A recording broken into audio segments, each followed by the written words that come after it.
vais vous présenter mes travaux, mais qui, évidemment, alors c'est sous un angle très personnel, hein, puisque c'est mon travail original de ces 20 années, mais qui n'est possible que par toutes les collaborations que j'ai pu avoir sur ce long chemin et que j'espère encore le plus long possible, et véritablement tous les travaux, les images, etc., que je vais pouvoir vous montrer ne sont que le fruit de travaux collectifs à chaque fois, de beaucoup de plaisir, de beaucoup de disputes parfois, mais voilà, donc c'était la première chose que je voulais vous dire, vraiment, c'est que rien n'est possible en archéologie sans une équipe, et que parfois quand on présente comme ça, un peu de manière en soliste, ces travaux, c'est toujours un petit peu, comment dire, un peu délicat, parce qu'ils sont toujours le fruit vraiment de la sueur d'une équipe, mais voilà. Donc ça, c'était cette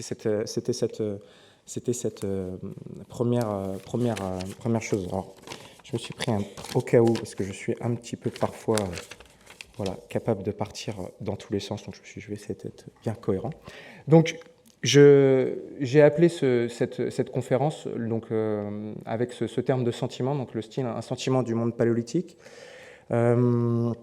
J'ai longtemps réfléchi à ce terme. Au début, je me suis dit que ça apporterait peut-être de la confusion. Et puis, je pense que la réponse à ça sera à la fin de la conférence. On verra si effectivement j'arrive à faire passer un sentiment paléolithique, ou en tout cas le mien. Voilà. Donc ça, ce sera quelque chose qui m'intéressera beaucoup d'échanger avec vous après avoir parlé, évidemment. Et vraiment, je suis hyper impatient d'échanger, parce que c'est quelque chose qu'on adore, des discussions sur nos sujets de recherche. Donc vraiment, n'hésitez pas tout à l'heure, je suis convaincu qu'on pourra avoir des discussions super intéressantes. Donc je vais tout de suite rentrer un petit peu dans le vif du sujet. L'art préhistorique, cette discipline, c'est une discipline qui est, alors tout est relatif, mais qui est très jeune, puisque finalement, elle n'a qu'à peine plus d'un siècle. Et cette discipline a été marquée par de nombreux chercheurs, bien sûr.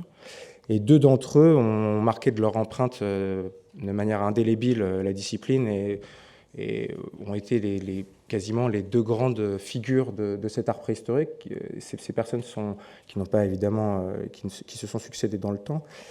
C'est l'abbé Breuil et André Leroi-Gourhan.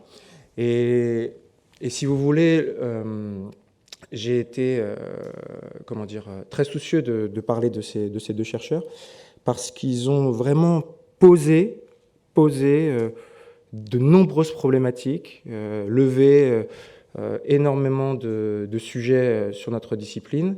Et c'est à la lumière de leurs travaux que de nombreux travaux, dont les miens, se sont insérés depuis toutes ces années. Et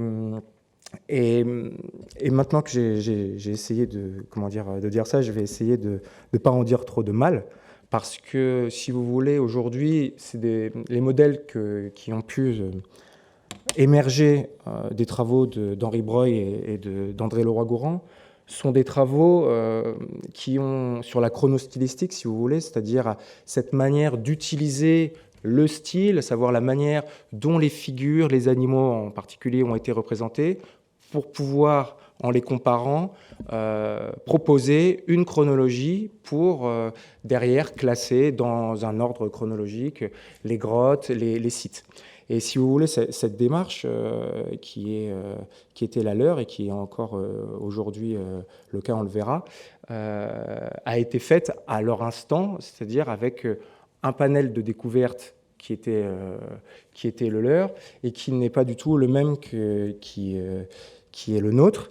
Et pourquoi je fais cette toute petite digression, c'est que cette théorie qu'ils vont l'un et l'autre, d'une certaine manière, épouser de manière assez véhémente, et qui restera finalement le fondement de notre discipline pendant près de 30 ans, parce que le dernier ouvrage, l'ouvrage qui aura marqué notre discipline par André Leroi-Gourhan, c'est la fameuse Préhistoire de l'Europe occidentale, qui date de 1965.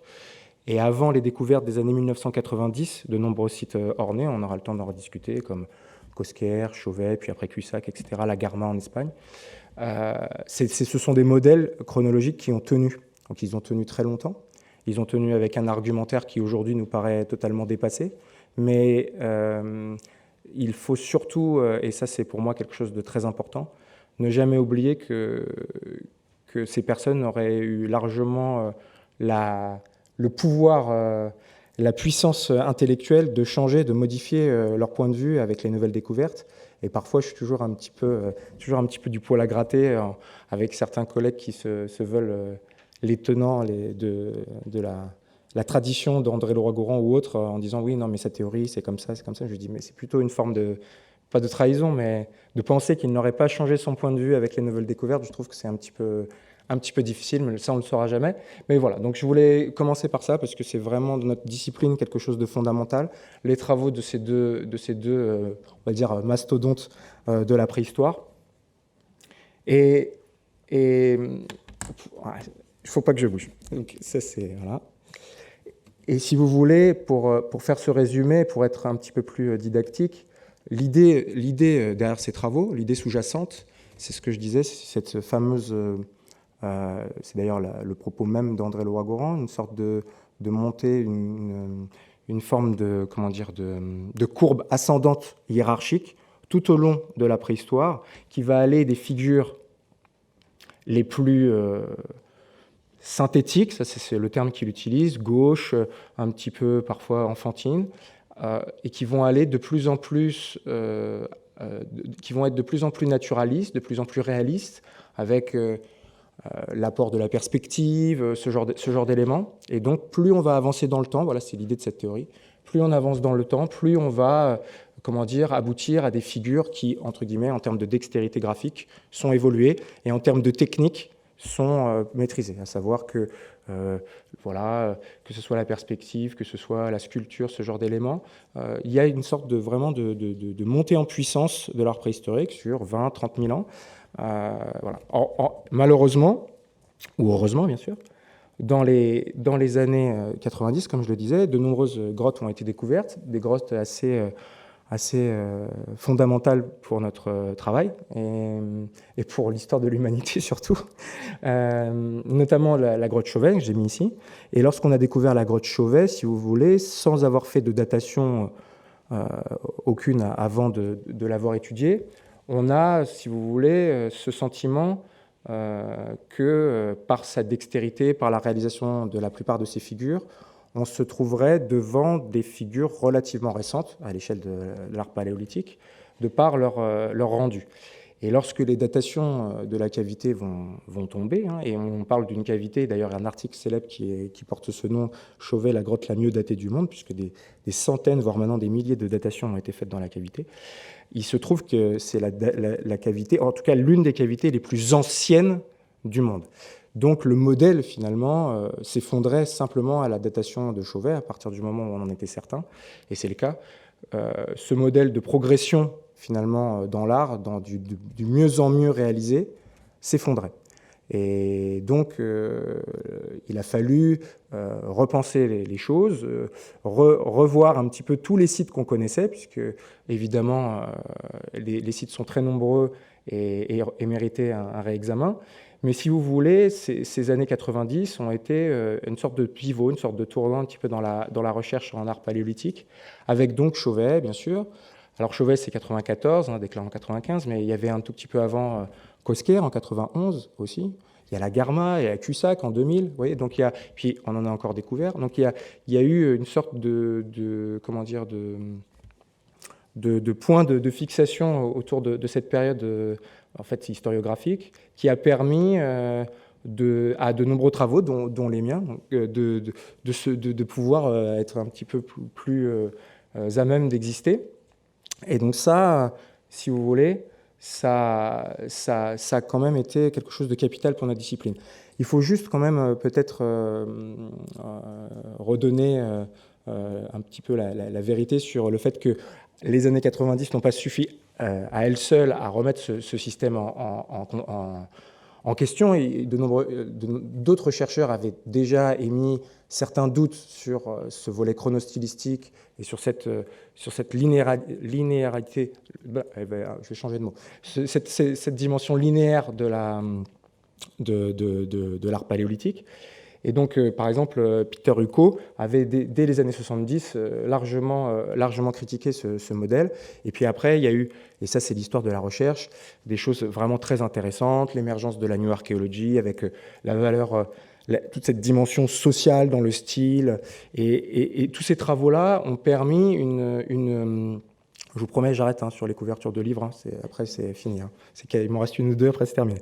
Et ont permis, si vous voulez, à d'autres travaux plus récents, pas de réhabilitation, c'est un petit peu, voilà, je l'ai marqué, mais bon, le mot est un peu dur, mais disons que retravailler sur le style, ça a été possible. Et c'est vrai que c'est un peu, je pense que c'est pas le propre de notre discipline, mais quand dans une recherche, certains travaux sont critiqués, on a tendance à jeter un petit peu le bébé avec l'eau du bain, puis après on y revient, on tempère les éléments, etc. Et donc aujourd'hui, il y a de nombreux travaux qui se font sur le style, les choses ne sont pas isolées. Voilà. Alors, il faut que je reste là. J'ai envie d'aller là-bas. Donc du coup,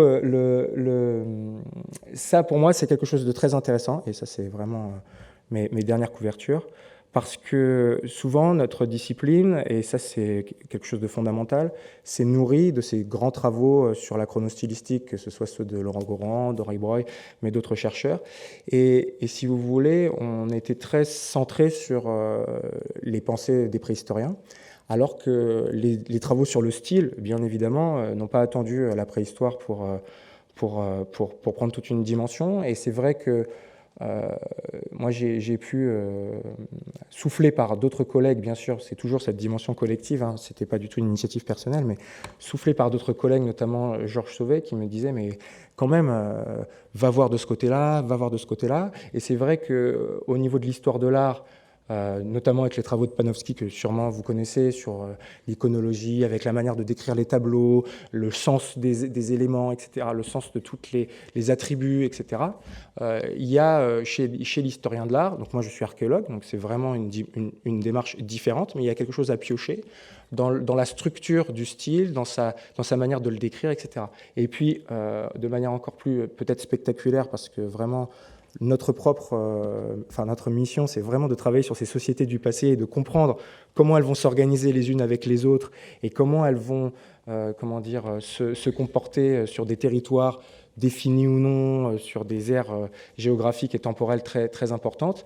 Et donc les travaux des anthropologues, et en particulier ceux de Claude Lévi-Strauss, ont été vraiment fondamentaux pour moi, parce qu'il a vraiment décrit, alors au niveau des objets d'art ou des représentations, en tout cas tout ce qui est iconographique, toute une série de constatations et de démonstrations sur vraiment l'importance, et ça vraiment c'est une des rares choses que je voudrais vraiment essayer de faire passer de manière peut-être maladroite par rapport à Lévi-Strauss, mais en tout cas vraiment le contexte des images est très très très fondamental. Il est extrêmement important. Vraiment, sans contexte, les images, elles peuvent être belles par elles-mêmes, ça peut suffire, on peut en discuter, mais vraiment le contexte, et là en tant qu'archéologue, c'est là qu'on est le plus touché, le contexte de l'image est fondamental.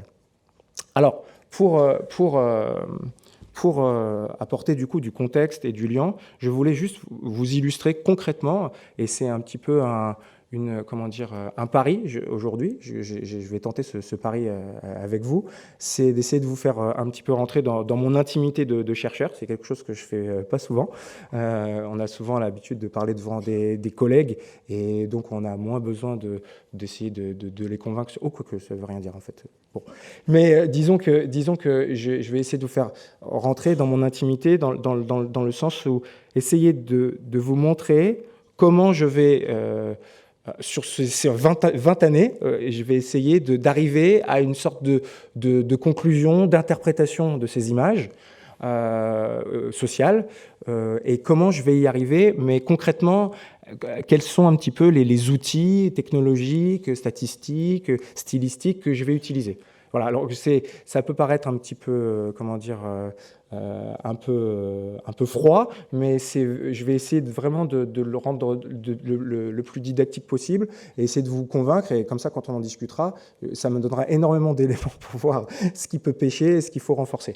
Donc, pour vous donner un élément, moi, ma période de prédilection, c'est une période qui s'étend de la grotte Chauvet jusqu'à la grotte de Lascaux, donc qui, grosso modo, part il y a à peu près 40 000 ans jusqu'à il y a 20 000 ans. Donc, c'est vraiment une période considérable de notre humanité, en sachant que, voilà, c'est souvent les chercheurs font cette, je ne serai pas le premier à la faire, mais cette remarque que, voilà, on est aussi loin de Lascaux, nous, que Lascaux ne l'est de Chauvet. Ça met un peu une forme de relativité dans nos propos, mais c'est pour vous montrer aussi qu'il y a une forme d'homogénéité quand même pendant 20 000 ans. Alors, tout dépendra de la focale avec laquelle on va regarder cet art préhistorique. C'est bien sûr que si on le regarde de très très haut et se dire que pendant 20 000 ans, 30 000 ans, ils n'ont fait que des grands herbivores dans les grottes, effectivement, on peut trouver quelque chose de très très homogène. Et puis après, en chercheur, plus on va descendre les focales, plus on va s'apercevoir que les choses sont un peu fines et différentes. Mais disons que c'est une sorte de jeu archéologique à trouver la bonne focale pour pouvoir donner des informations qui sont pertinentes pour mieux comprendre les sociétés passées. Donc, sur cette chronologie, vous avez des centaines de sites et seulement 10 d'entre eux, et ça c'est assez spectaculaire à mon échelle, seulement 10 d'entre eux possèdent des datations des figures. Vous voyez, c'est extrêmement peu. Ça veut dire que voilà, les sites que j'ai marqués là en rouge, ce sont les seuls sites, ouais, alors voilà, cette carte géographique, alors il n'y a pas que des sites en France et en Espagne, il y a des sites en Sicile, etc., mais l'essentiel des sites du Paléolithique supérieur européen se trouve dans cette ère franco-ibérique, et donc seulement 10 sites possèdent des datations directes sur les figures. Donc c'est extrêmement peu. Donc ça veut dire que, par exemple, 27 d'entre eux ont des datations des contextes. Alors là, les datations des contextes, c'est très variable. Ça peut être de différents ordres. Ça peut être, par exemple, dans la grotte de Gargas, dans les Pyrénées. Vous avez une grotte qui est connue, puisqu'on peut la visiter d'ailleurs, avec des centaines de mains négatives. Donc dans la grotte de Gargas, vous avez des objets qui sont fichés dans les parois de la grotte. Et parmi ces objets fichés, donc, dont on sait qu'ils sont en place, avec enfin, tout un tas, voilà. On a pu dater ces objets, et les datations de ces objets, voilà, ont donné une chronologie, mais ce n'est pas la datation de la figure. Est-ce que l'objet a été mis 1000 ans après, 1000 ans avant, enfin, voilà. Donc, parfois, c'est une datation, par exemple, on va être dans une grotte comme au Placard, ou oui, la grotte du Placard, ça existe. Donc, dans cette grotte, vous avez une couche archéologique qui vient se recouvrir une paroi ornée. Donc, si vous voulez, on a ce qu'on appelle un phénomène un petit peu de terminus ante quem, c'est-à-dire que la paroi ne peut pas être, elle peut pas être plus ancienne que, enfin, la couche archéologique et ce qu'il y a dedans. Si on peut le dater, ça va donner vraiment une limite par rapport à ce qui va être derrière, en termes d'une limite récente à ce qui va être figuré derrière. Donc, on a des éléments qui peuvent être différents, mais de datation qui sont plus ou moins solides, plus ou moins costauds en termes de chronologie, et qui apportent, voilà, quand même des éléments. Et puis après, vous avez de très nombreux sites, voilà, qui sont classés dans la chronologie juste par comparaison stylistique. Juste parce que, dans cette grotte, ils font des chevaux avec des toutes petites têtes, comme dans celle-ci, etc. Et tout. Peut-être que c'est la même période, etc. Là, je caricature un peu, mais c'est pour vous donner cette idée de début de corpus, pour vous montrer qu'en tant qu'archéologue, on va travailler sur un maximum de grottes pour pouvoir essayer d'avoir un point de vue général qui se confronte à toutes les difficultés et pas seulement le point de vue d'une seule cavité et de quelques figures. Et cette approche montre qu'on a une nécessité, finalement, si vous voulez, de travailler sur le style tant que, malheureusement, ou puis même accompagné d'ailleurs, on n'a pas toujours la possibilité de dater la figure elle-même. Voilà. Parce que, effectivement, nous, en tant que spécialistes de l'art préhistorique, on travaille en équipe, mais on est toujours dans des équipes pluridisciplinaires avec des spécialistes des autres disciplines de la préhistoire, que ce soit les spécialistes des outils, des armes de chasse, ça peut être des spécialistes du pollen, des charbons, voilà. Et cette équipe qu'on confectionne va chacun de son côté apporter du grain à moudre à une théorie, à quelque chose qu'on veut essayer de mettre en place pour rapprocher des groupes, pour rapprocher comment dire, des traditions d'une certaine manière symboliques au sein de même territoire. Et ça n'est possible qu'en travaillant vraiment en collaboration, pas uniquement forcément sur les images, mais véritablement en collaboration. Si je pouvais être un petit peu caricatural, je dirais que voilà, quand moi je vais avoir énormément d'éléments pour rapprocher des grottes par le style, par les thèmes, par d'autres éléments, mais qu'il n'y a pas de datation, je vais taper à la porte de mes voisins de laboratoire pour dire, voilà, est-ce que si on a la chance d'avoir des assemblages archéologiques, est-ce que dans les objets, il y a des choses qui sont similaires? Est-ce que dans les approvisionnements de matières premières, il y a des choses qui sont similaires? Et en fait, voilà, de proche en proche, alors parfois il y en a un d'entre nous qui a une pièce du puzzle beaucoup plus grosse, puisqu'il y a une datation, puisqu'il y a un objet, comme on appelait avant, un fossile directeur très caractéristique d'une période du Magdalénien CB' à facette jaune, et là on en est sûr, voilà, apparemment. Mais par contre, parfois c'est assez flou. Donc du coup, il y a toujours cette dialectique obligatoire entre les travaux du spécialiste de l'art, on va dire, et des spécialistes des objets. Alors, moi j'ai donc choisi de travailler sur ce sujet depuis maintenant longtemps. Et une des choses les plus importantes était de véritablement essayer de voir les figures en contexte et in situ. C'est-à-dire vraiment ne pas être dans une dimension, ne pas faire confiance aux travaux, aux bibliographies, aux travaux des collègues. C'est pas du tout dans un esprit de défiance. Mais d'une part, la plupart des cavités ne sont pas publiées ou peu publiées ou de manière très ancienne. Ça, c'est quelque chose, il faudrait un jour que j'essaye de le formuler de manière visuelle, mais vous avez des grottes très très anciennes et très anciennement connues, et découvertes, et de très grande renommée, qui ont des études qui datent de 100 ans. Vous voyez, on n'a pas réétudié certaines grottes depuis 100 ans, alors qu'elles sont extraordinaires. Alors, ça ne veut pas dire que systématiquement l'ancienneté d'une étude est forcément moins bonne qu'une étude contemporaine, c'est pas du tout ça que je voudrais dire, mais que les moyens qu'on a, le temps qu'on peut passer aujourd'hui, les différentes problématiques de recherche, les croisées pluridisciplinaires, etc., apportent toujours finalement des regards assez intéressants sur les sites. Et donc on a vraiment cette difficulté de travailler parfois sur des choses très très anciennes, donc vraiment une nécessité, donc ça on essaie tous de le faire. J'ai dû en visiter plus d'une centaine, donc essayer vraiment de visiter au maximum les cavités pour pouvoir se faire sa propre idée, se faire ses propres documents de travail, et évidemment se servir évidemment de tout ce qui existe aussi, parce que sinon on n'y arriverait pas. Donc ça c'est vraiment très important, et dans cette démarche, donc comme je vous disais, je vais essayer de vous faire rentrer un petit peu dans mon intimité, et ça va durer une toute petite partie, puis après je partirai sur des images un peu plus spectaculaires. Je vais vous montrer comment un petit peu je fonctionne concrètement avec le style des figures. J'ai commencé par, et ça c'est la base en fait dans toute recherche archéologique, quelle qu'elle soit la discipline, à constituer une base de données. Donc chacun en archéologie a sa propre base de données. Parfois, et c'est magnifique, on arrive à mettre les bases de données en commun. Donc ça c'est toujours compliqué dans la recherche parce que il y a une dimension psychologique parfois un petit peu compliquée à mettre des choses en commun, mais maintenant les choses sont beaucoup plus,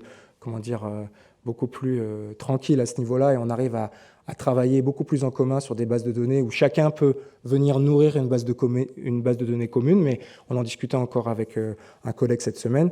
Il y a vraiment une carence, et parfois il existe beaucoup de bases de données un petit peu comme ça qui se structurent un peu en parallèle et qui mériteraient des mises en commun, et c'est sur quoi aussi on essaie de travailler, mais bon, ça c'est un peu de la tambouille voilà. Et donc la base de données, pour moi, elle fonctionnait comme ça. Je vais vous expliquer un peu. C'est-à-dire, je prenais chaque animal, je proposais des critères stylistiques issus finalement de l'histoire de la discipline. Je n'avais pas cette prétention d'inventer forcément des éléments dans les parties anatomiques d'un animal qui étaient discriminantes de la chronologie. C'est un peu compliqué dans ma phrase n'est pas très claire. C'est-à-dire que, et ça je vais l'illustrer, si vous voulez, quand on représente un cheval, il va y avoir certains éléments qui vont être assez discriminants d'une cavité à l'autre, d'une chronologie à l'autre, pour nous amener des éléments d'une certaine manière chronologiques. Et ces petites manières de faire, parfois c'est des petits détails qui sont très intéressants pour nous. De nombreux chercheurs sur l'histoire de la recherche les ont découverts. Vous voyez, il y a des gens qui ont mis en œuvre que, par exemple, la manière de représenter, et on le verra plus tard, le ventre d'un mammouth peut être très intéressante, etc., etc. Donc moi, je ne me suis mis que, finalement, sur les épaules de personnes qui... Enfin voilà, je ne suis venu qu'enrichir modestement des travaux qui se sont perpétrés depuis de nombreuses années. Et au final, j'ai retenu un nombre de critères, à la fois les miens, ceux des autres chercheurs, qui me paraissaient importants.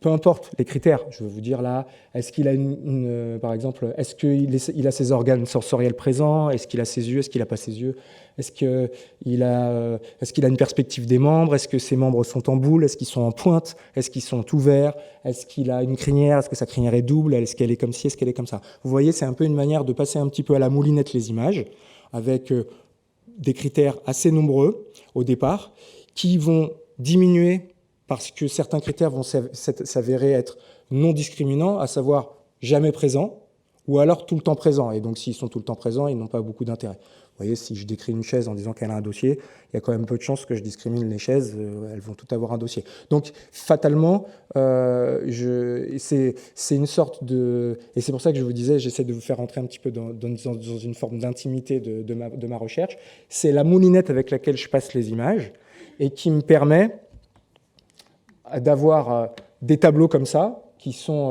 alors là, ce n'est pas un tableau, du coup. Vous voyez, là, il y a un onglet, je vais vous montrer. Il y a un onglet ici. Donc, en fait, vous voyez là, tout qui va dérouler. Et donc là, tout ça, ce sont des images, par exemple, de chevaux. Là, oui, voilà, ce sont des chevaux. Donc là, j'ai 355 chevaux qui sont passés à la moulinette de l'image qui était avant. Et donc, tous ces chevaux, voilà, je les ai décrits avec mes propres critères. Et je peux après les extirper en disant, voilà, moi, je veux que ceux qui sont gravés, je veux que ceux qui sont peints, je veux que ceux qui sont datés, ceux qui ne sont pas datés, je veux voir ceux qui sont dans telle région, etc. Après, moi, libre à moi un petit peu de les interroger de manière différente, mais j'essaye de les décrire de manière la plus objective possible en m'inspirant aussi des travaux des collègues pour les rentrer dans la base de données. Et une fois que la base de données est compilée, et elle ne se termine jamais finalement, vous avez la possibilité, et ça c'est assez... comment dire, vraiment un peu le cœur, vous avez la possibilité de confronter les animaux, voyez, avec les critères. C'est-à-dire que là, alors j'essaye vraiment de ne pas vous perdre, c'est vraiment très très simple. Vous voyez, vous avez ici, tout ça, là, ce sont les animaux, voilà, là, ils ont un code, peu importe. Donc, par exemple, je ne sais pas, moi, C02, c'est Chauvet 2, par exemple. Ouais, donc ça, ce sont tous les chevaux. Et ici, ce sont tous les critères. Vous voyez, par exemple, un PP, c'est une patte par paire. Ça veut dire que là, ce cheval-là, s'il a l'occurrence, ça veut dire que ses pattes, il n'a qu'une seule patte par train, et il n'en a pas deux, etc. Donc là, vous avez vous avez en bleu tous les critères, et en rouge, tous les chevaux. OK ? Ça, c'est le tableau, il est rempli, il n'y a rien de compliqué. Et après, voilà comment moi je fonctionne en termes d'analyse, avec une analyse par exemple statistique, c'est que tous ces chevaux, et ça, donc ça c'est la démarche de l'analyse pour le coup factorielle, peu importe le nom, sont projetés dans un nuage. Alors, je vous rassure, hein, après je vais revenir sur les images préhistoriques. Donc sont projetés sur un nuage. Donc ça c'est tous les chevaux, ok ? Jusque-là, il n'y a aucun problème. Tous les chevaux, plus ou moins proches, et ils sont proches s'ils se ressemblent. Vous voyez, par exemple, si ces chevaux-là, ce groupe de chevaux-là, sont proches, ça veut dire qu'ils vont avoir probablement la même manière de représenter la tête, des organes sensoriels, etc., etc. Vous voyez, donc plus ils vont se rapprocher les uns des autres, plus ça veut dire qu'ils partagent des éléments de description communs. Okay ? Et alors, une fois que ces chevaux sont placés, on peut s'amuser à placer ce qu'on appelle les centres de gravité, les barycentres, peu importe, des grottes. C'est-à-dire, grosso modo, en rouge, c'est la moyenne de tous les chevaux de la grotte. Ça, c'est simple, en fait. Hein. C'est-à-dire que vraiment, là, par exemple, le point de Choufine, une grotte espagnole ici, ça veut dire que le cheval moyen à Choufine est ici. C'est la moyenne de tous les chevaux de Choufine. Donc et ça c'est extraordinaire dans cette analyse, c'est-à-dire que vous avez la moyenne de chaque grotte. Ça veut dire qu'en moyenne, le cheval dans cette grotte-là, il va avoir ces caractéristiques-là. Et donc on peut, au lieu de comparer les chevaux, grâce à l'analyse, on peut rapprocher non plus les chevaux, mais les grottes. Vous voyez un peu où je vais essayer d'en venir. C'est-à-dire que là, je vais avoir des groupes qui vont être relativement proches de grottes. Du coup, je me dis, je vais m'interroger.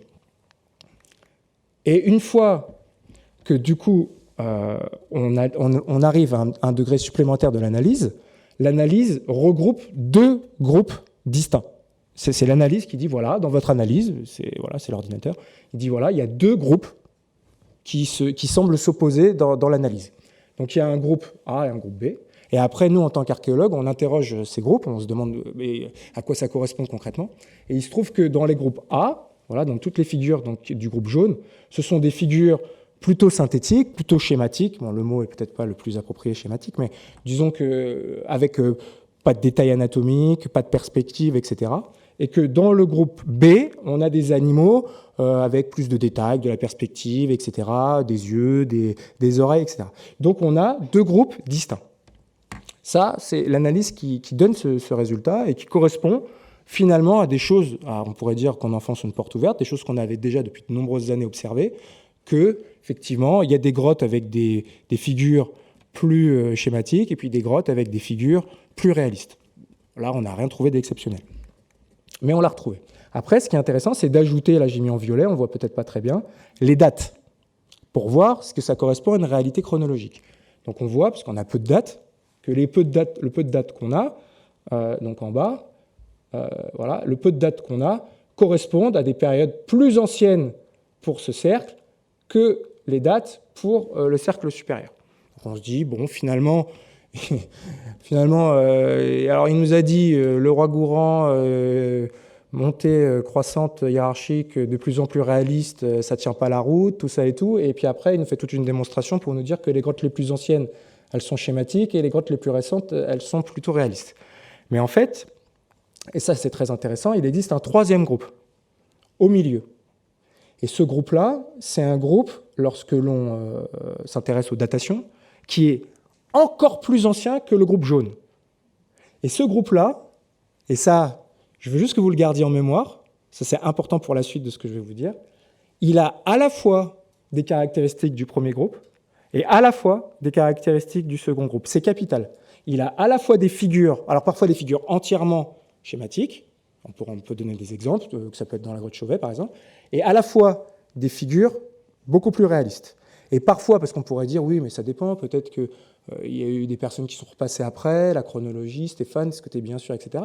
Pour vraiment, à la limite, mettre à plat les choses, au sein même d'une même figure, là par exemple c'est un cheval de Chauvet, vous avez des chevaux qui sont extrêmement bien aboutis, on va dire, de manière, en tout cas en termes de dextérité graphique, mais qui, dans une partie, par exemple, sont protomés, mais par contre, la manière de réaliser sa patte, etc., c'est très schématique.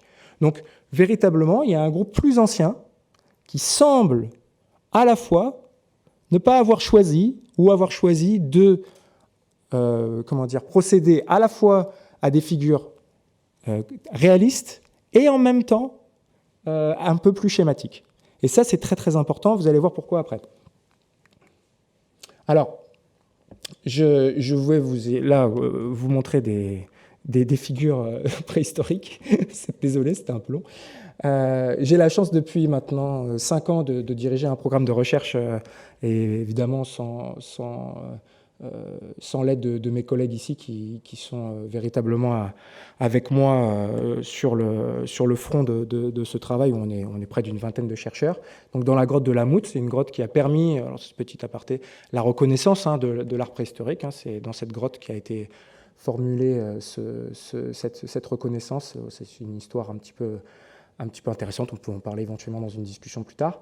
Et donc, dans cette grotte, donc alors là, pour le coup, ce sont des travaux extrêmement récents. Ça, c'est des documents qui datent de cette année, de l'année en cours.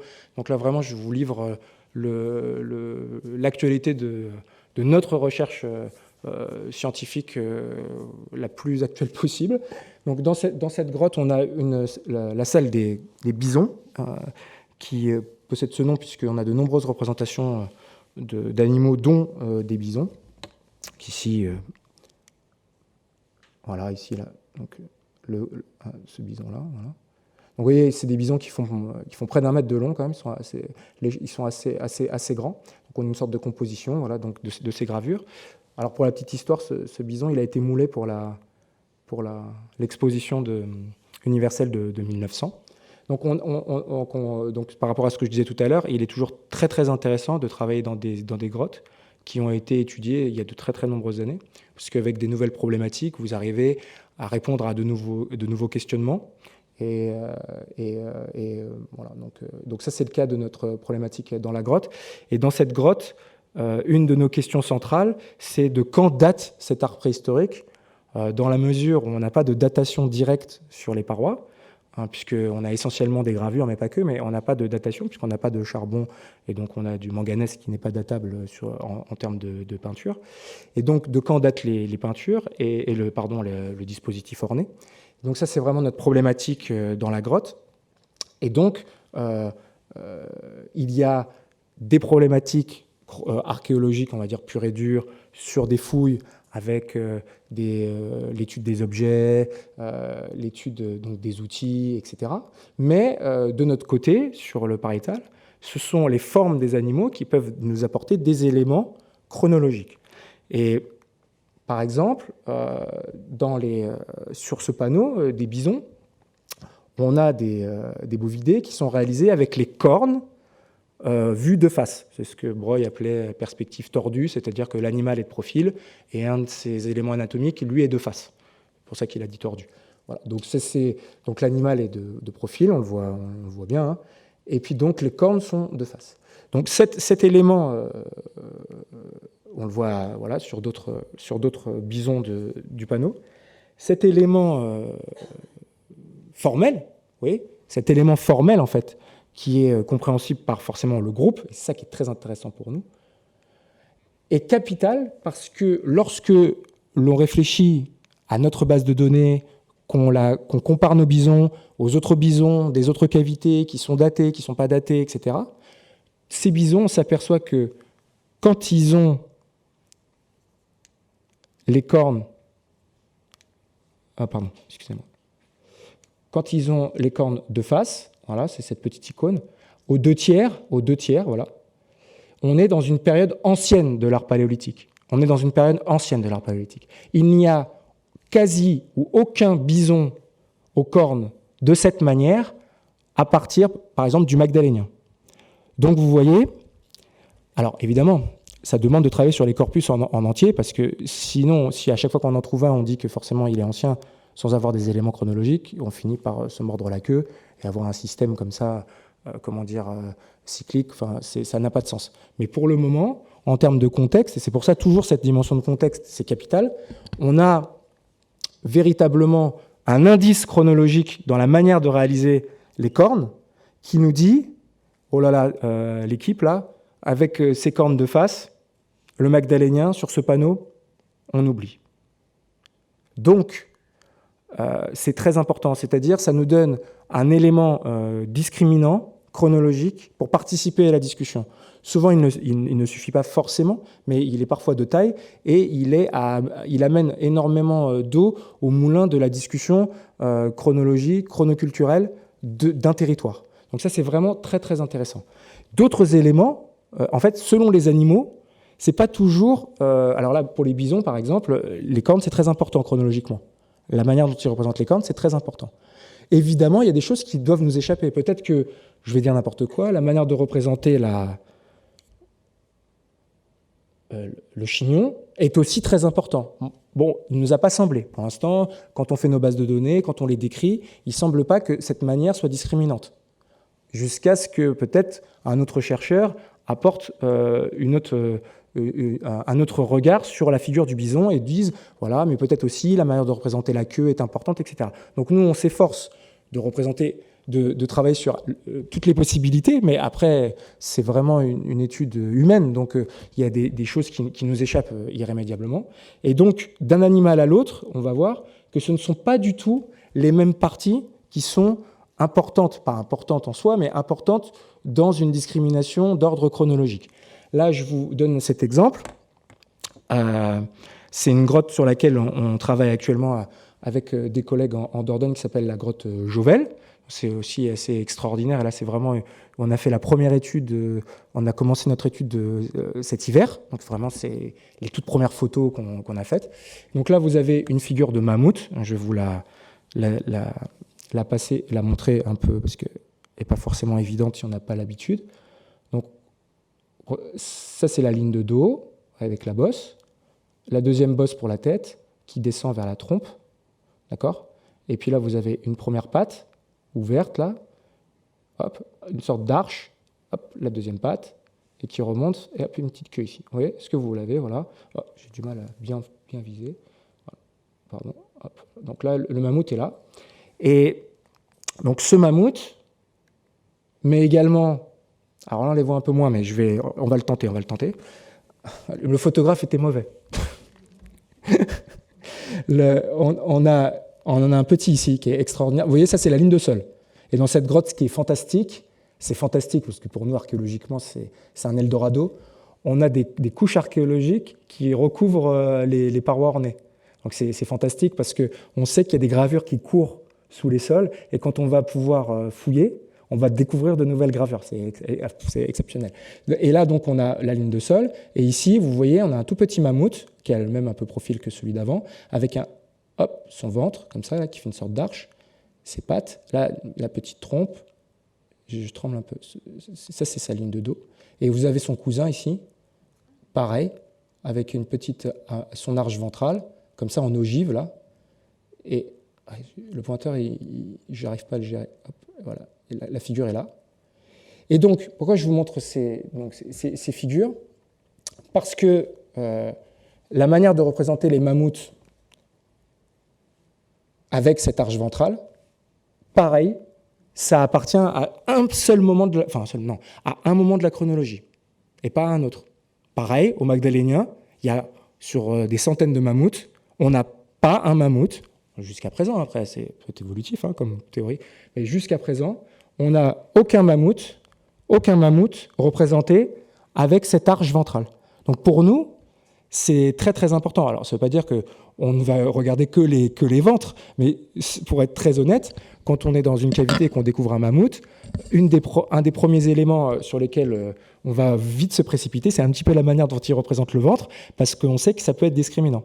En revanche, si le ventre est réalisé de manière un peu plus naturelle, si vous voulez, convexe, comme dans toutes les chronologies, cette possibilité existe, l'élément n'est pas suffisant, puisqu'il est présent à toutes les périodes.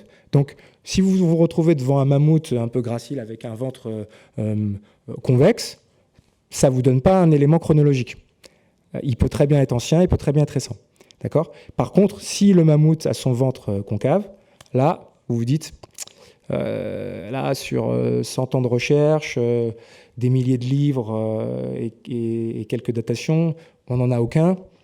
Bon, on va pas dire que c'est du 100% ancien, mais bon, on va le proposer fortement. Vous voyez ? Et donc, c'est toujours cette recherche dans la manière de représenter les animaux, d'éléments stylistiques, d'éléments formels, de détails, de petits détails, qui vont un peu faire la différence quand on va les exporter. Se dire, tiens, finalement, c'est ces détails.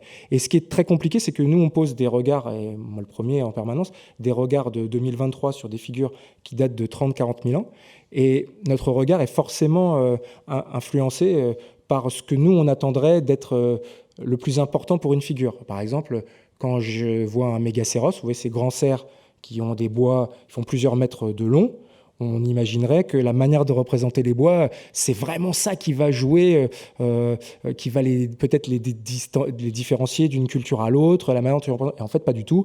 Ils vont pas s'attacher au bois, ils vont plutôt s'attacher à un élément du dos. Bon. Donc parfois c'est assez déconcertant. Donc il faut toujours être hyper modeste et se dire que on doit arriver avec une très grande ouverture sur les choix que les préhistoriques ont pu opérer, parce que ça, c'est pour moi le maître mot, et j'aurais peut-être dû insister sur ça dès le départ, c'est qu'à partir du moment, et ça c'est très très très très important, à partir du moment où vous voyez des Chauvets, on peut faire des animaux extrêmement bien réalisés avec toutes les techniques, il n'y a aucune limite.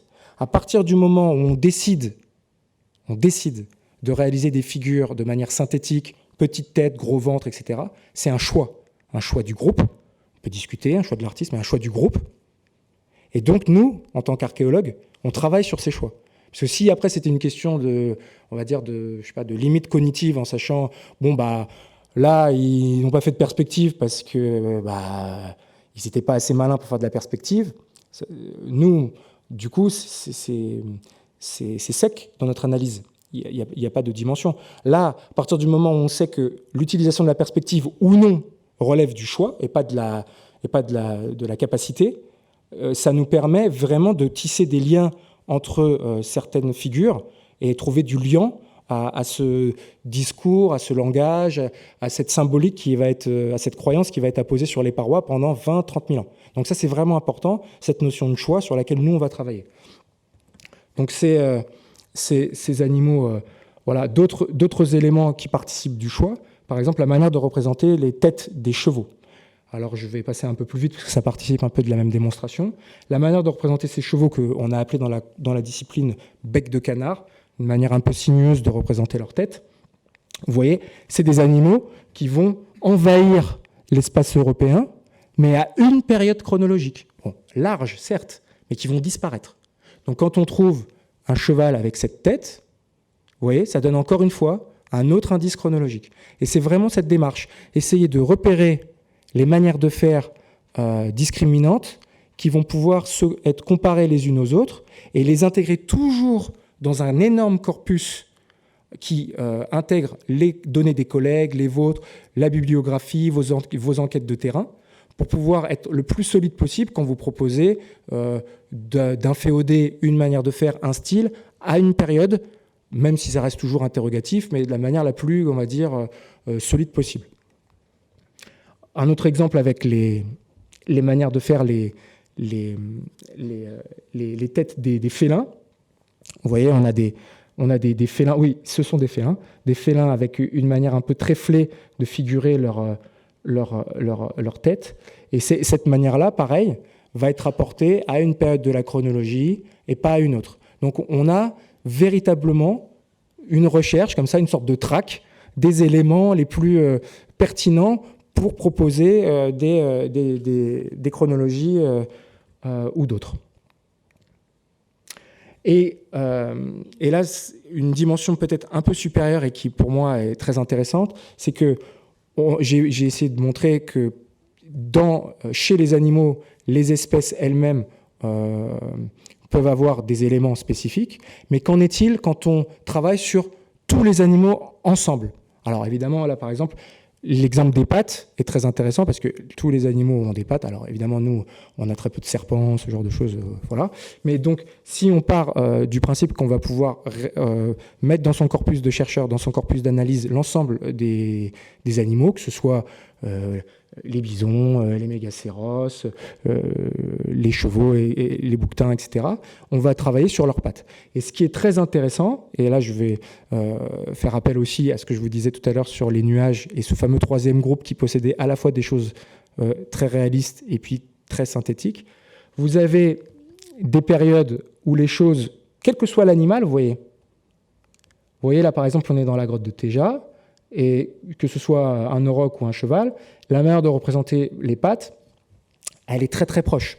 Elle est très très proche. Parfois même, on a des chercheurs qui nous font une démonstration très convaincante des séquences de tracés, où on a des chronologies relatives quand on travaille très proche de la paroi et quand on voit que tel trait va repasser tel autre, ou par exemple, on sait qu'ils vont réaliser telle figure en commençant par l'oreille, puis par le... etc. Donc on a des codes extrêmement puissants qui peuvent s'opérer pour réaliser certaines figures, où c'est d'abord l'oreille, puis la corne, puis ça, etc. D'une grotte à l'autre. Est-ce que c'est la même personne? Est-ce que le groupe est hyper fort et du coup transmet ce cahier des charges? Tu commenceras par là et pas par autre chose.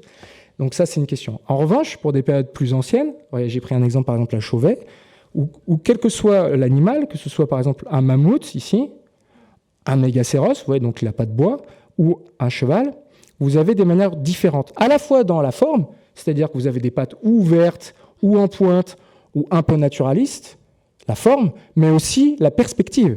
Là, vous en avez une par paire, donc pas de perspective. Là, une perspective un peu cavalière, avec le retrait derrière. Et puis là, de face. Donc si vous voulez, là, c'est comme si il n'y avait pas eu de choix qui avait été opéré. Enfin, vous voyez le début de l'interrogation? Là, on ne blague pas. Hein. On ne va pas tenter d'en mettre une qui va déroger à la règle. Et là, au contraire, une forme d'ouverture. Et ça, j'ai pris cet exemple des figures féminines, donc un exemple d'un travail qui a été mené, j'ai travaillé en collaboration, mais c'est le fruit du travail d'une collègue qui s'appelle Raphaël Bourillon, qui a pu montrer que dans les représentations, parce que moi je travaillais sur les animaux, et c'était très important à mes yeux de confronter mon travail sur les animaux avec d'autres thèmes, donc par exemple les figures féminines, et dans son travail sur les figures féminines, que ce soit sur les figures, les statuettes ou les figures qui sont représentées sur les parois, ou que ce soit... alors ça aussi, c'est des choses un peu plus... des travaux. J'ai voulu vous mettre des illustrations plus récentes de relevés qu'on a pu opérer ces dernières années, de vulves, dans les représentations de vulves. Les travaux de Raphaël montrent que les débuts des périodes d'art paléolithique montrent des manières de réaliser les vulves très différentes. Vous voyez, on peut les représenter de manière triangulaire, ovalaire, invaginée, avec, enfin, peu importe les termes, des manières très fortes, une variabilité très forte. Et plus le temps va passer, et plus on va arriver vers des périodes plus récentes, vers le magdalénien, etc., moins de différences vont être opérées dans la manière de les réaliser. C'est-à-dire que les vulves vont un petit peu se standardiser, un petit peu comme on a vu les pattes avant, vous voyez. Donc ça, c'est vraiment le début de ce que je vais essayer de vous expliquer un peu après, vous proposer. Également, j'ai voulu aussi faire un pas de côté avec les signes, parce qu'on parle souvent de ces animaux dans l'inconscient collectif qui structure cet art préhistorique, mais c'est également un art de signes. Il y a des milliers de signes dans les grottes, qui sont très peu variés. Hein. Vous avez une dizaine de clés, comme les spécialistes les appellent, qui englobent quasiment tous les signes. On n'a pas de tout comme signes, donc vraiment des signes qui sont très, comment dire, peu variés et très forts et parfois marqués chronologiquement et géographiquement. Et donc, ce que je voulais vous montrer, c'est que si dans les périodes les plus anciennes, je vais vous montrer des illustrations un peu plus claires, on a des signes très originaux, propres à une grotte, puis qu'on ne retrouve plus du tout dans une autre cavité. C'est le cas dans la grotte où on travaille à la Moute, on a une grande hutte, on n'a pas d'autre équivalent. Il y a des signes à Chauvet, à part une petite grotte à côté, il n'y a quasiment aucun autre équivalent, etc. Et puis plus on va avancer, pour faire vraiment un petit peu, de manière un peu plus spectaculaire, plus on va rentrer dans des signes vers le magdalénien toujours, on va avoir des signes qui vont être très très répétés dans certaines cavités et dans les mêmes chronologies, dans les mêmes datations, dans les mêmes régions, qui vont être des sortes de, comme disait le roi Gourand, de marqueurs ethniques où on a véritablement les claviformes des Pyrénées au Magdalénien, les tectiformes en Dordogne. Donc, vous voyez, on a 5 grottes dans Dordogne de tectiformes, Rouffignac, etc. Et donc, on va dire, ça donne des éléments chronologiques hyper forts pour imaginer un même groupe, à un même moment, qui, ce signe du tectiforme, va faire partie de leur langage qu'ils vont imposer sur les grottes. Et ça, on ne l'observe pas dans les périodes les plus anciennes. En tout cas, pour l'instant, on ne l'observe pas à ce degré-là de répétition. Et voilà où je voulais en venir, c'est une proposition. Voilà, c'est un petit peu comment dire, le modèle qui est toujours en évolution dans mon inconscient. C'est-à-dire que vous avez une période très anciennes. Bon, je sais que c'est un peu peut-être un peu trop dans le détail, mais c'est important de le comprendre. Sur l'art paléolithique, vous avez essentiellement 4 voire 5 grandes chronocultures qui découpent le paléolithique supérieur en Europe. L'Aurignacien, le Gravétien, le Solutréen et le Magdalénien. Maintenant, il y a aussi le Bas-de-Goulien. Ces grandes chronocultures sont fondées sur les assemblages lithiques, c'est-à-dire la manière dont on va, et ceux aussi en partie, dont on va étudier les objets, les outils. Et à partir de ces études d'outils, on a proposé des chronologies. Alors moi, je ne mets pas du tout en question ça. Je dis juste, et ce n'est pas seulement moi, que le rythme de la pensée symbolique, des changements idéologiques et des changements dans les formes, n'est pas forcément le même que le rythme des changements techniques et technologiques. Je ne partirai pas sur nous, on change de technologie, mais dans nos images de croyances, parfois, on ne change pas sur 1000, sur 2000 ans. Donc ça, c'est des analogies relativement faciles, mais c'est assez convaincant. On n'est pas forcément dans une adéquation de rythme. Et du coup, pour moi, tout ce que j'ai pu observer, c'est que les périodes les plus anciennes, comme notamment par exemple dans la grotte Chauvet, l'Aurignacien, vous avez une coexistence de manière très différente de styles qui vont être, présents sur les parois. Oui. Et plus le temps va avancer, de manière assez inexorable, plus la manière de représenter les animaux semble être appauvrie dans le nombre des possibilités. Et derrière ça, et ça c'est la prise de risque personnelle, les débats permanents, etc., l'interprétation de ça, c'est la société derrière ça, est-ce qu'elle n'est pas elle-même de plus en plus complexe et de plus en plus en contrôle de ces images ? À savoir, est-ce que si dès le départ, l'artiste, quand il allait dans la cavité, il était chargé par le groupe de figurer un cheval, il avait comme mission de figurer un cheval, parce qu'on sait déjà dès le début qu'il ne figurait pas des arbres, de végétation et tout, donc les codes étaient dès le départ très forts, mais que la variabilité pour représenter l'animal était apparemment laissée en forme de liberté à l'artiste, mais que plus le temps va passer, plus le code qu'il doit représenter, mais la manière dont il doit le représenter, c'est-à-dire que tu fais un cheval, mais non seulement le cheval, tu dois le faire, mais il doit être comme ça, et il ne doit pas être autrement. Donc est-ce que derrière tout ça, il n'y a pas un contrôle de plus en plus important et une société de plus en plus prégnante sur le statut de l'artiste pour expliquer que plus le temps va avancer, moins on va retrouver de diversité dans la manière de représenter les animaux.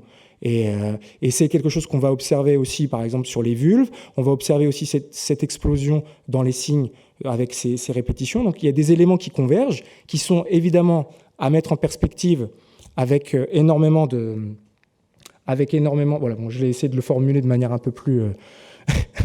un peu plus clair à l'écrit, mais disons que c'est cette idée de véritablement avoir un regard, pour le coup, anthropologique, et non plus seulement archéologique, sur l'interprétation de ces formes, pour dépasser juste une description d'image, en disant, tiens, bon, celui-là, il a une petite tête, celui-là, il a un gros ventre, bon, voilà, très bien. Mais pourquoi, en fait ? Et qu'est-ce qui se passe véritablement ? Quelle est la conclusion à tirer d'une forme d'appauvrissement des manières de réaliser ? Pourquoi on n'utilise plus qu'une seule perspective ? Pourquoi on arrête de réaliser les figures comme ça ?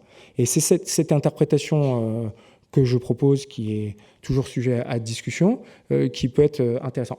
Et je voulais vous illustrer ça de manière peut-être le plus simple possible. Dans l'exposition, c'est beaucoup plus pédagogique dans l'exposition, si vous avez pu la visiter ou si je vous encourage à la visiter, l'expo sur l'art préhistorique au musée. Vous avez cet exemple dans la grotte Chauvet. Évidemment, on est d'accord que l'art préhistorique, pour pas dire que c'est un art égyptien, c'est pas loin, c'est-à-dire que c'est un art de profil. Tous les animaux sont quasiment de profil, quelle que soit la chronologie. Et vous avez les figures d'animaux de face.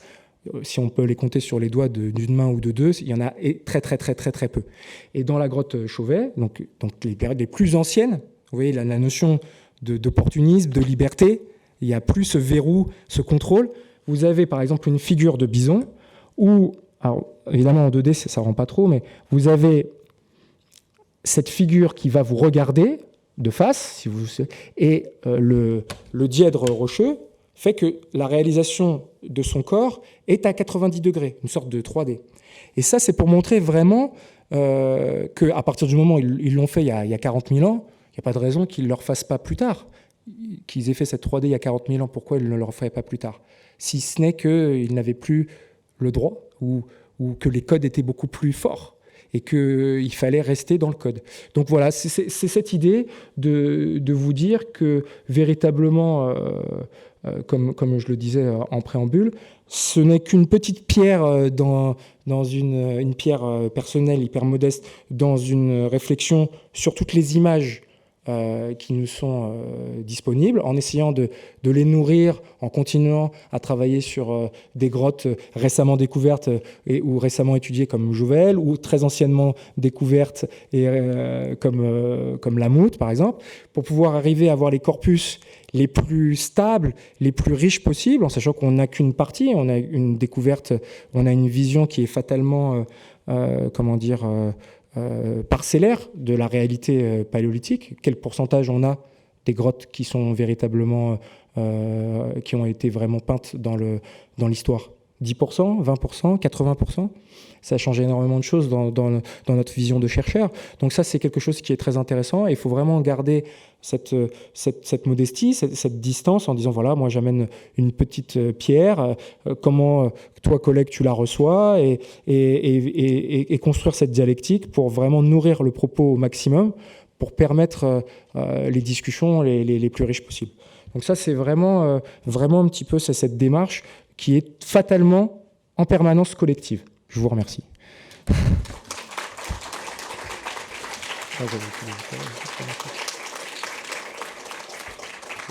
Merci beaucoup Stéphane Pietroganelli, c'était passionnant et donc je pense qu'il va y avoir certainement beaucoup de questions.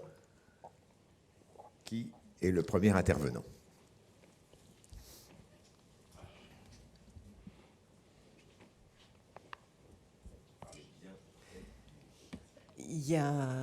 Merci beaucoup, vraiment, pour la simplicité, l'humilité et la richesse de votre réouverture de propositions. Il y a 2 critères auxquels je pensais et dont je me demandais comment vous y avez réfléchi, dont je n'ai pas entendu parler pour l'instant. C'est 2 choses, l'orientation des animaux les uns par rapport aux autres. Et l'autre chose, c'est comment vous faites pour travailler sur votre base de données, là, avec la rigueur que vous nous avez montrée, pour les animaux qui sont soit hybrides, soit peut-être un peu plus ambigus que d'autres à identifier en termes d'espèces.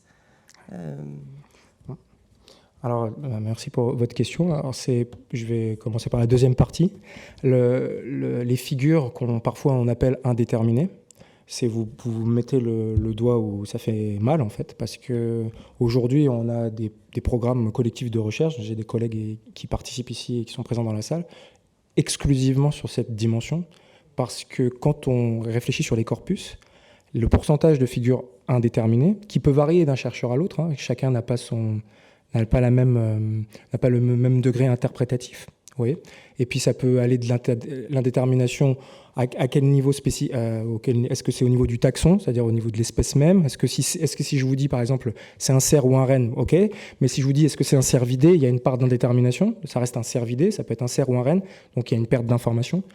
Un quadrupède, là on en perd encore, un animal, voilà.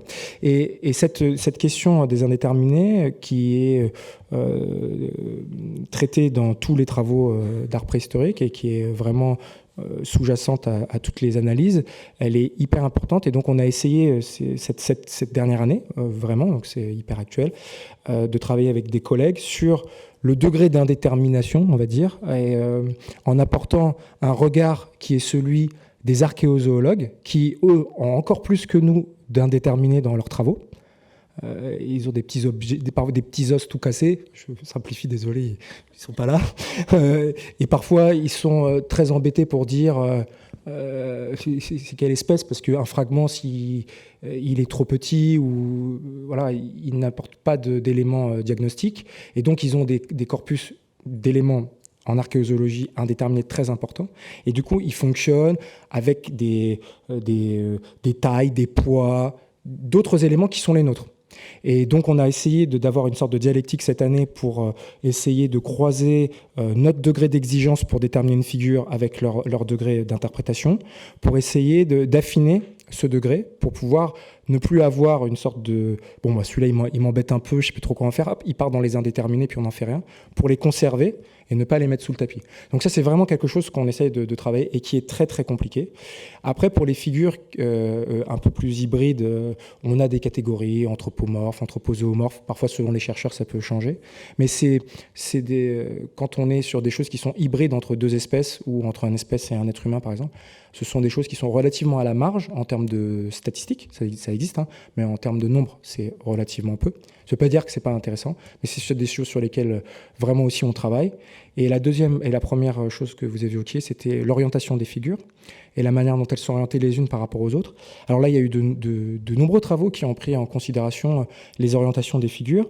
Alors à la fois les unes par rapport aux autres, et puis aussi par rapport... leur latéralisation, comme on peut dire, par rapport à l'entrée ou à la sortie de la grotte, éventuellement. Est-ce que les figures, en majorité, vont être orientées vers l'entrée? Est-ce que telle espèce est plutôt vers l'entrée? Est-ce que les bisons... C'est un peu caricatural, mais pour comprendre le phénomène. Est-ce que les bisons regardent toujours vers l'entrée de la grotte, etc. Alors, il y a plusieurs choses.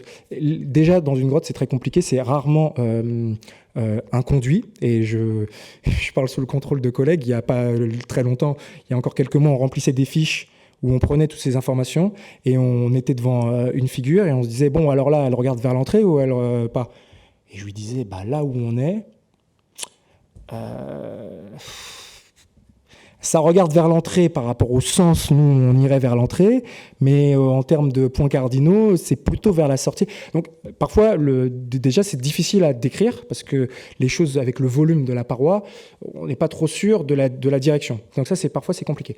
Et puis après, il y a eu des travaux qui ont été menés sur la latéralisation, et pour le moment, alors, ça serait à revoir, mais il ne semble pas que certains animaux aient une prédilection à se tourner dans un sens plutôt qu'un autre. Voilà, donc après, peut-être je dis une bêtise, mais je ne crois pas. Il n'y a pas eu de... En tout cas, c'est un élément qui est pris en considération dans nos descriptions. Donc, pour l'instant, il n'apparaît pas forcément discriminant, mais on le prend. La latéralisation des animaux.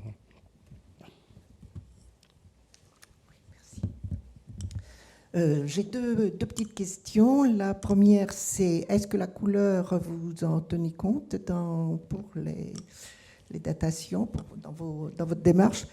Et l'autre question, c'est plutôt une précision dans votre image sur l'établissement de la chronologie.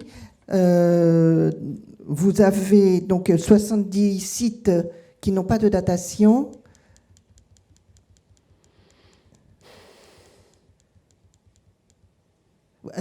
La suivante.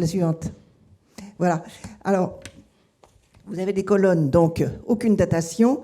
Seulement ces colonnes, comment vous les avez faites? Parce que pour moi, elles sont inscrites sur une ligne chronologique. Oui, alors pareil, je vais commencer par ça. Les colonnes blanches, en fait, enfin les signes, leur localisation, du coup, elle n'est pas innocente. Et elle est le fruit justement des travaux de comparaison stylistique ou passés ou personnels de ces ensembles. Donc c'était vraiment, une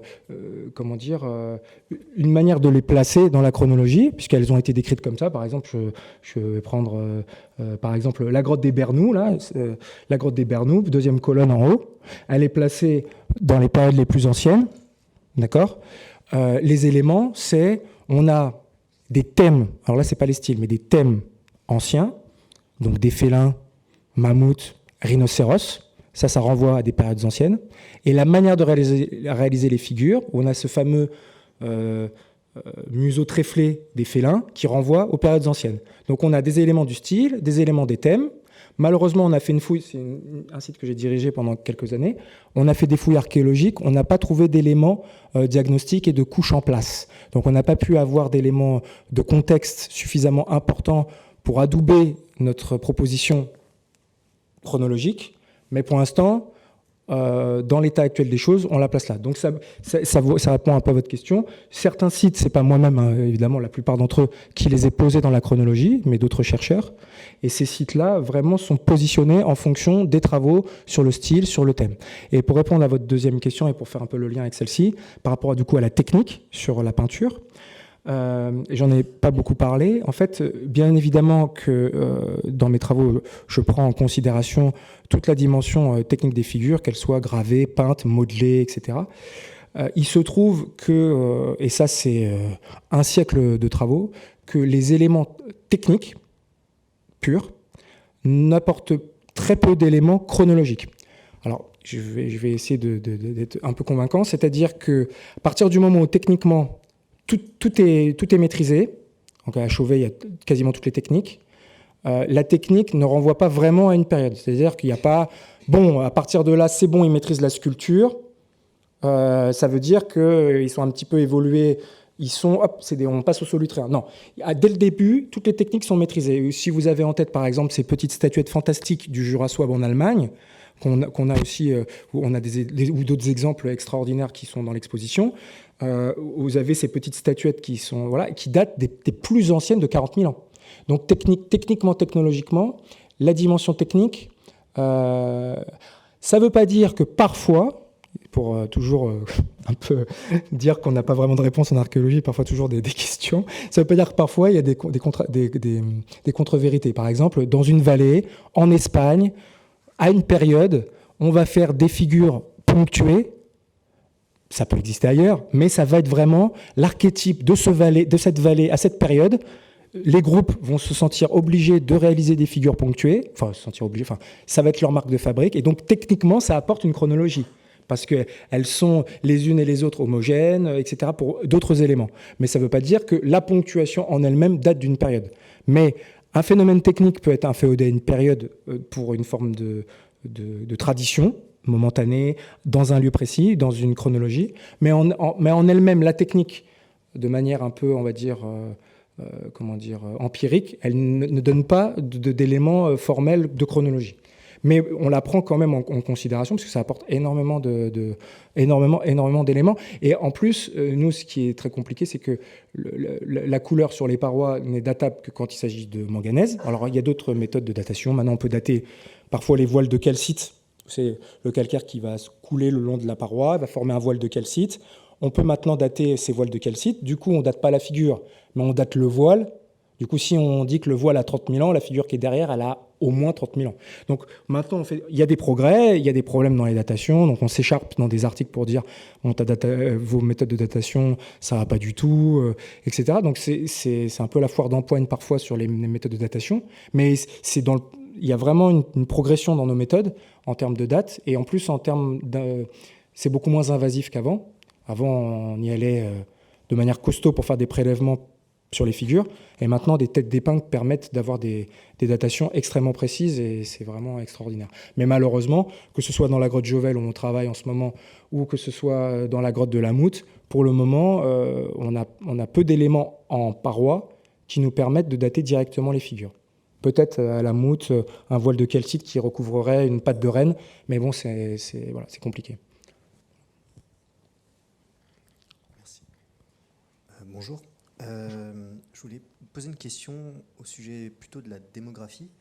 Est-ce que, suite à votre hypothèse, la stéréotypisation des figures pariétales peut-elle être concomitante avec une augmentation de la population ? Alors,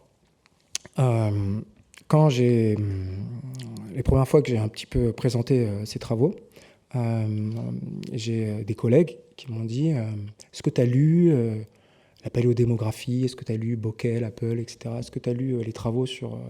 Et moi, j'avoue, de manière très honnête, que j'ai toujours regardé un petit peu de loin les travaux sur la paléodémographie, parce que les conclusions étaient souvent très, très différentes. Et ça, c'est quelque chose que je pense que vous pouvez vous amuser à faire si vous avez autour de vous des préhistoriens. Demandez-leur à combien estime chaque préhistorien la population d'un groupe préhistorique au Paléolithique. Vous allez voir que vous pouvez avoir des réponses très variées. Et la paléodémographie, enfin la démographie des groupes, c'est une question très sensible. Et les travaux sont souvent... polémiques. Voilà.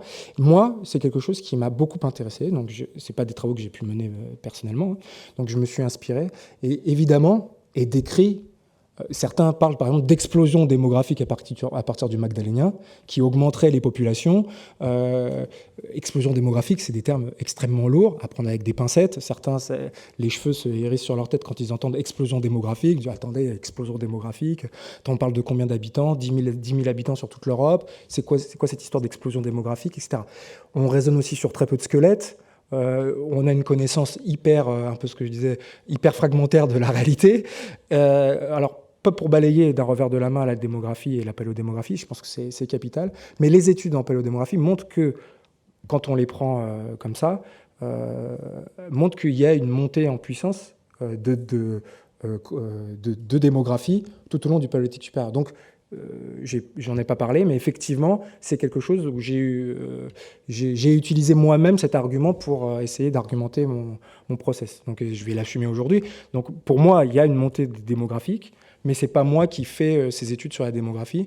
Donc, je peux vous renvoyer à des plus grands spécialistes sur le sujet. Mais c'est une question fondamentale quand on réfléchit à la structure des groupes.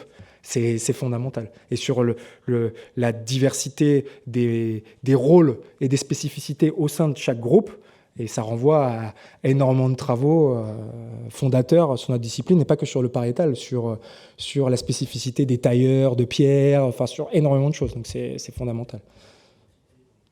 Exactement. Autre question. Merci. On parle de représentation des animaux, mais est-ce qu'il y a aussi un nombre de représentations humaines dans les grottes ? Alors, il y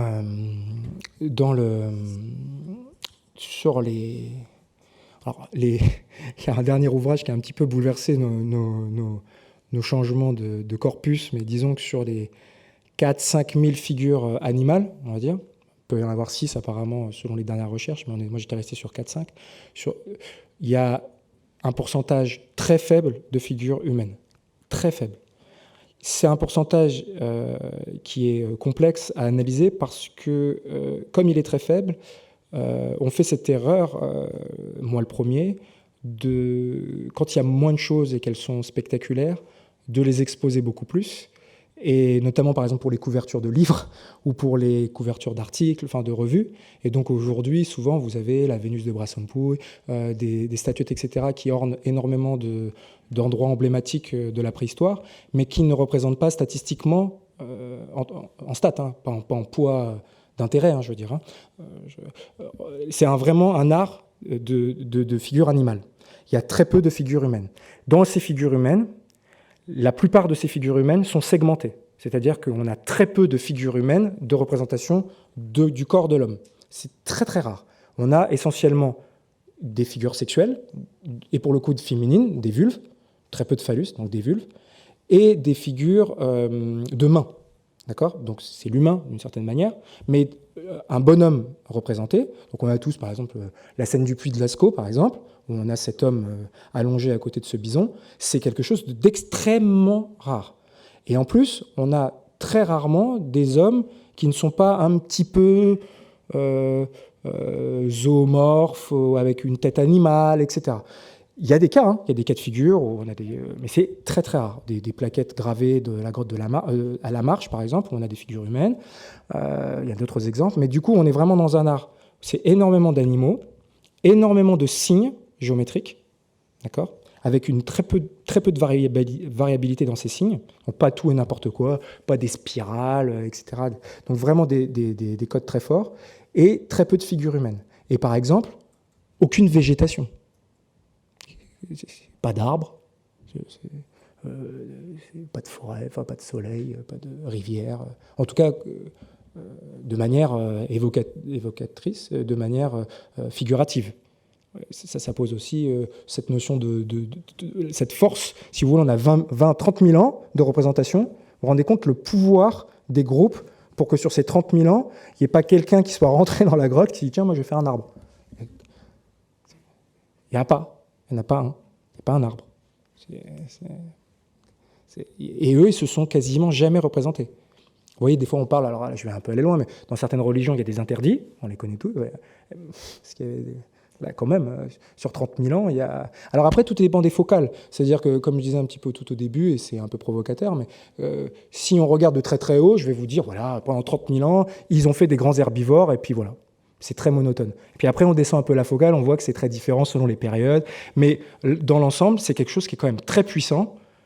Cet art paléolithique européen, du paléolithique supérieur européen, est un art animalier et de signes géométriques, avec très peu de figures humaines et pas de botanique, quoi. Pas de figures voilà. Et donc c'est vraiment une... Et là, je profite de cette question pour vous dire à quel point, parfois, c'est toute la difficulté du chercheur de mettre le bon niveau d'analyse. Quand vous regardez, par exemple, une grotte comme la grotte de Lascaux, vous avez toutes les figures... Il y en a des centaines des figures dans Lascaux. Les figures de Lascaux ont une particularité, c'est que la plupart d'entre elles sont animées. Les figures sont... voilà, les membres sont projetés vers l'avant, il y a la fameuse vache bondissante ou sautante, etc. Et tout. Donc il y a une possibilité de dire, si on regarde de très proche, que chaque animation est différente, que là, d'un seul coup, c'est l'oreille qui est tournée vers la gauche, alors on va aller voir chez les œtologues, est-ce que ça représente quelque chose dans le comportement de l'animal. Là, c'est la patte avant, là, c'est ça, etc. Et de dire que finalement, c'est très différent et tous les animaux sont différents, ou alors dire, à Lascaux, l'animation fédère la grotte. Donc, il faut trouver toujours être assez modeste et dire, voilà, bon, moi, j'ai trouvé ça, c'est super intéressant, mais la manière dont on l'expose, on a une forme de responsabilité, parce que ça peut conduire à une interprétation très forte. Donc, il faut toujours donner le bémol de ce qu'on dit, pour que ça puisse être après rembobiné par un collègue ou par n'importe qui, pour dire, oui, mais là, moi, j'aurais plutôt dit noir. Donc, et si on dit sur le même objet, vous dites blanc et moi je dis noir, à la fin c'est hyper stérile parce que ça voudrait dire qu'on peut tout dire.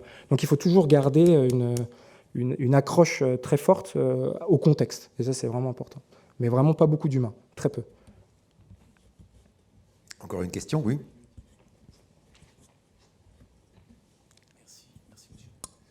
Merci pour votre présentation, c'était top. Vous disiez que ça se resserrait en fait, c'est-à-dire en termes de style, effectivement, sur le haut, en fait, vers le magdalénien, c'était enfin le même style, quoi, presque le même style. Ce que je veux dire par là, c'est que pour les grottes qui ont été visitées plusieurs fois, enfin à différentes périodes, est-ce que c'est le pourquoi en fait aussi que c'est la question que je me pose, le pourquoi. Est-ce qu'il y a eu des effacements, par exemple, de certains styles et au profit justement de styles plus, je sais pas, par exemple, un style gravétien, par exemple, effacé, estompé, au profit d'un style magdalénien. Est-ce que ça a une valeur, le style, dans le pourquoi, en fait? Alors, c'est une question très intéressante. On a des cavités où, comme vous le décrivez, on a différentes phases d'occupation. On peut avoir, par exemple, la Cosquer, où on a des datations d'une période et puis d'une autre période. Dans la grotte où on travaille à la Moute, a priori, il devrait y avoir des figures anciennes et des figures magdaléniennes. Comment ça s'organise? C'est un peu au cas par cas, c'est-à-dire que vous avez des cavités où les différences d'ornementation s'organisent dans la grotte de manière juxtaposée, en se faisant écho, si vous voulez, sans interférer, où il n'y a pas forcément de recouvrement, de repentir, enfin pas de repentir, mais d'effacement, etc. Parfois, au sein d'un même panneau, il y a des figures avec des chronologies différentes. Il n'y a pas véritablement de démarche d'effacement. Il y a des superpositions. Ça peut revenir à une forme d'effacement, effectivement, quand on ne voit plus du tout la figure initiale. Mais on a rarement des phénomènes d'effacement. Déjà, le repentir, même au sein de la même chronologie, est relativement rare. On a plutôt affaire à des artistes qui formulaient leurs dessins en un seul coup et rarement ici ils reprenaient à plusieurs fois. On a des exemples, mais ce n'est pas la norme. Et donc, cette difficulté pour le chercheur, vous mettez le point aussi, encore une fois, sur quelque chose qui fait mal, c'est que nous, on a peu de datation, on a peu d'éléments stylistiques discriminants, Et parfois, on a du mal à différencier les chronologies avec très peu de figures. Quand on travaille dans une grotte où il y a 500 figures, on peut distinguer des choses. Quand on travaille dans une grotte où il n'y en a que 4 ou 5, c'est très compliqué pour nous de dire, surtout si on n'a pas affaire par exemple à un mammouth avec un arche ventrale et qu'on a une figure qui n'est pas forcément très discriminante, si elle est à côté d'une autre, on a du mal à réfléchir à la chronologie. Et pour le coup, on a très peu d'éléments, de moments où on observe des effacements. On a par exemple dans une grotte dans les Pyrénées, la grotte des Trois Frères, qui est assez célèbre, où on a par exemple le sanctuaire, ça s'appelle le sanctuaire.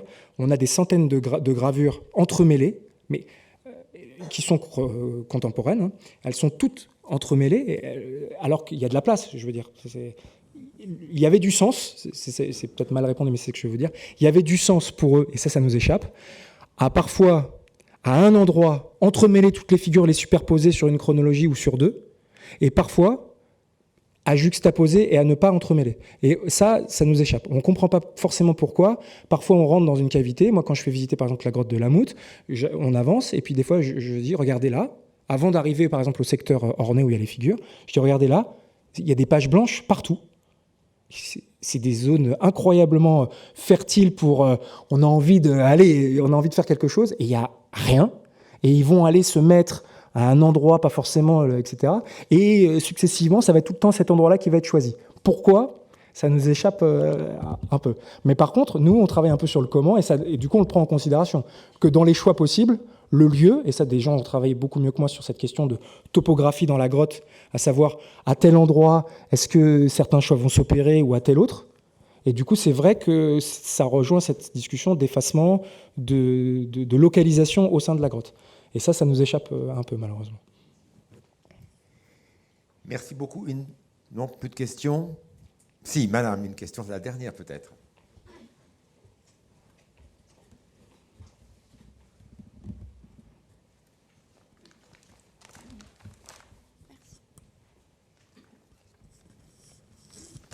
Bonjour.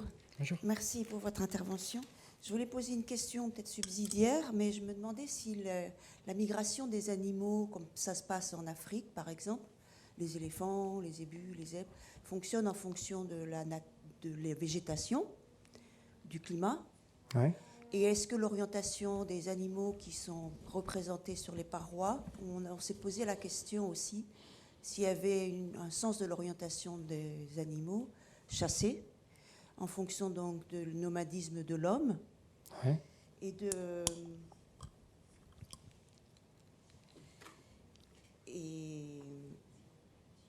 aussi par rapport soit par rapport au climat, la flore, et les mouvements de la Lune qui sont très importants pour les animaux, ou peut-être des planètes. Ça, c'est subsidiaire, les planètes. Ok. Alors, est-ce que le climat et alors, je vais essayer de vous donner des éléments. Je vais essayer. Ce dont on sait, c'est que l'homme le paléo, il était nomade ou semi-nomade, donc il tournait au sein d'un même territoire qu'il connaissait, parce qu'on retrouve, nous, archéologiquement, sur les sites, son passage année après année, etc. Et tout. Ça paraît dingue, mais c'est la vérité. Donc, si vous voulez, il était, lui, là je ne parle pas des animaux, il se déplaçait sur un territoire. Son déplacement était sûrement inféodé au déplacement des troupeaux qu'il chassait. Essentiellement, dans les progrès de l'archéologie, on s'est aperçu que surtout le renne, parfois pas, mais c'est le renne, son animal de prédilection dans sa nourriture quotidienne. Donc il va suivre les troupeaux de rennes. Donc lui, si vous voulez, l'homme préhistorique, son garde-manger, c'est le troupeau de rennes qui suit. Dans ses représentations pariétales, il ne représente pas de rennes. Donc, ou à la marge. Vraiment, c'est un thème très peu représenté. Il y en a, mais c'est très très rare. Enfin, il y en a très peu. Donc, pourquoi je vous donne cet élément ? C'est pour vous dire que la migration des animaux, comme vous l'évoquiez par rapport à d'autres pays ou d'autres continents, elle était présente. Donc ça, il n'y a pas de... Enfin, en tout cas... C'est une migration de grands groupes, surtout pour les grands herbivores comme ça. Et donc, le fait qu'il y ait eu une interaction avec le groupe préhistorique et ses croyances et ses modes peut-être de représentation, peut-être. Après, nous, malheureusement, on n'a pas pu observer énormément d'éléments qu'on a pu pondérer ou justifier archéologiquement sur la saisonnalité dans l'art préhistorique. Il y a des travaux qui ont été menés notamment par un chercheur qui s'appelle Norbert Ojoula à l'ASCO sur, par exemple, le pelage des animaux en fonction de leur densité, de leur couleur par rapport aux périodes, etc. de l'année. Des choses très intéressantes. Bon, c'est des cas de figure un peu à la marge parce qu'il faut des grottes où il y a énormément de peinture, une qualité de conservation, enfin c'est compliqué. Mais du coup, si vous voulez, on a peu d'éléments sur ça. Vraiment déjà à l'intérieur, on se bat avec le peu d'éléments qu'on a. À l'extérieur, sur les mouvements migratoires des animaux, à part dire que toutes les théories, par exemple sur la magie de la chasse, où éventuellement on chassait ce qu'on voulait représenter, ou on remplaçait ce qu'on avait chassé dans notre dispositif symbolique, c'est tombé un petit peu à la marge des interprétations quand on s'est aperçu que ce qui chassait, c'était plutôt des animaux qui ne représentaient pas. Donc c'est sûr que c'est compliqué. Après, par rapport à la Lune, là, je ne peux pas vous donner trop d'éléments. C'est pareil aussi, on peut entendre parfois sur les constellations. Moi, j'ai un regard très tendre avec toutes les interprétations, parce que je suis toujours un peu triste parce qu'il y a beaucoup d'interprétations qui ne sont pas fondées scientifiquement et qu'on tourne en dérision, parfois à juste titre, peu importe, ce n'est pas le problème, mais que du coup, ça nous assèche et que nous, on n'en propose plus du tout en tant que scientifique, parce que du coup c'est ça le piège en fait. C'est à force de jamais rien proposer, on laisse s'engouffrer toutes les propositions, et nous on ne propose jamais rien et on dit non mais c'est plus compliqué que ça. Donc voilà. Après moi sur l'orientation des figures en fonction de la saisonnalité, je peux pas trop vous répondre et il n'y a pas à ma connaissance énormément d'éléments. Mais en tout cas le fonctionnement de cet homme préhistorique était indéniablement en connexion avec les animaux, et des questions ont été beaucoup posées, par exemple, sur est-ce que quand on représente à Rouffignac 150 mammouths, est-ce que ça veut dire que dans la vallée de la Vézère, à cette période-là, il y avait des centaines de mammouths partout dans la Vézère. Et là, c'est toujours cette espèce de garde-fou qu'on doit avoir, en tout cas au moins théorique. Un animal, même si sa représentation dans la grotte ne renvoie pas forcément à sa représentation dans la nature. Évidemment, si l'animal n'existe pas, vous ne pouvez pas le représenter. Mais si vous en avez vu qu'un seul, qu'il a marqué votre groupe, que c'est vraiment quelque chose qui vous a marqué fondamentalement, vous pouvez probablement plus le représenter que peut-être un animal qui vit au milieu. Regardez par exemple, les poissons, les insectes, ils vivaient... il y en avait plein autour d'eux. Ils ne les représentent pas. Donc fatalement, il y a des choix hyper forts. Là, on disait, ils ne représentent pas, par exemple, de végétation, mais ils ne représentent pas d'insectes. Ouais, il y en avait plein des insectes. Ils ne représentent pas d'insectes. Et les poissons, il y en a 5, 6, 7. Et parfois, il y en a des incontestables, hein, il y a des poissons, je ne dis pas le contraire. Mais il y en a très, très, très peu. Et pourtant, ils se mettaient au bord des cours d'eau, ils pêchaient, on a toutes les... Voilà, ils étaient en contact des poissons, mais ils ne les représentaient pas. Donc parfois, on a des éléments, mais c'est compliqué. Merci beaucoup Stéphane Petonani, c'était vraiment une conférence passionnante et on a été très heureux de vous accueillir.